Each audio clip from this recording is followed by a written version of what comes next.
নবী হযরত মুহাম্মদ সাল্লাল্লাহু আলাইহি ওয়াসাল্লামের 1400 বছর আগে যেসব ভবিষ্যৎবাণী করেছিলেন তা নিয়ে বিজ্ঞানীদের মধ্যে ছিল বিভিন্ন মতবিরোধ। তারা নবীজির বলে যাওয়া বাণীকে ভুল প্রমাণ করতে গিয়ে চালিয়েছে একের পর এক গবেষণা।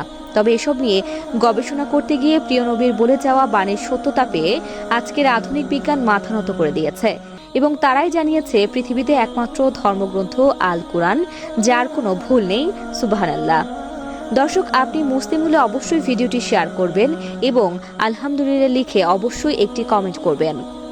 1400 বছর আগে শান্তির বাণী নিয়ে পৃথিবীতে এসেছিলেন মহানবী হযরত মুহাম্মদ সাল্লাল্লাহু আলাইহি ওয়াসাল্লাম।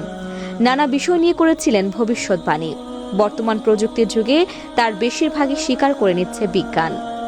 ইসলাম ধর্মমতে জান্নাতের দরজার প্রত্যেকটিতে দুটি করে পাল্লা রয়েছে। হযরত মুহাম্মদ সাল্লাল্লাহু আলাইহি ওয়াসাল্লাম দুই পাল্লার মধ্যবর্তী জায়গা কতটা প্রশস্ত সে সম্পর্কে স্পষ্টভাবে আগেই জানিয়েছিলেন। মুসলিম শরীফের এক হাদিসে মহানবী সাল্লাল্লাহু আলাইহি ওয়াসাল্লাম বলেছেন, জান্নাতের দরজা দুই পাল্লার মাঝখানের প্রশস্ততা সৌদি আরবের পবিত্র মক্কা শরীফ থেকে বাহরাইনের হাজার অথবা সিরিয়ার বুশরা দূরত্ব সমান। আজ থেকে 1400 বছর আগে মহানবী সাল্লাল্লাহু আলাইহি ওয়াসাল্লামের সেই বাণীকে অবশেষে সত্য হিসেবে মেনে নিল বিজ্ঞান। সম্প্রতি স্যাটেলাইট প্রযুক্তির মাধ্যমে দেখা গেছে মক্কা থেকে বাহরাইনি হাজারের দূরত্ব 1200 কিলোমিটার, আবার মক্কা থেকে সিরিয়া বুশরা দূরত্ব 1200 কিলোমিটার। এর মাধ্যমে প্রায় 1500 বছর আগে দেওয়া মহানবী সাল্লাল্লাহু আলাইহি ওয়াসাল্লামের আরও একটি বাণী মেনে নিল আধুনিক বিজ্ঞান। এর আগেও মহানবী হযরত মুহাম্মদ সাল্লাল্লাহু আলাইহি ওয়াসাল্লামের বেশ কিছু বাণীকে সত্য হিসেবে স্বীকার করে বিজ্ঞান। মুসলিমদের বিশ্বাস ইসলামের উপর ভিত্তি করেই বিজ্ঞানের সৃষ্টি, আর তাই ধীরে ধীরে ইসলামের সব বাণীকেই সত্য হিসেবে মানতে বাধ্য হবে আধুনিক বিশ্ব। এখন তো আধুনিক বিজ্ঞানের যুগ।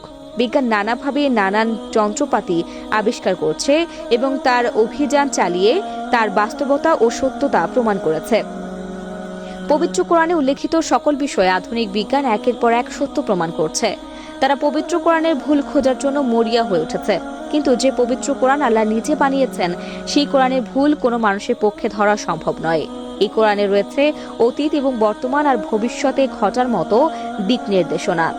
দিন যতই যাচ্ছে বিজ্ঞানীরা ততই অবাক হয়ে যাচ্ছেন কিভাবে বিজ্ঞানের সাথে পবিত্র কোরআনের এত মিল হলো। তারা বিশ্বাস করে নিয়েছেন পবিত্র কোরআন মানব রচিত কোনো বই নয়, এটি আল্লাহর প্রদত্ত একটি আসমানি কিতাব। পৃথিবীর 4 ভাগের 3 ভাগ জল এবং 1 ভাগ স্থল, আর এই 3 ভাগের বেশিরভাগই দখল করে নিয়েছে সাগর ও মহাসাগর।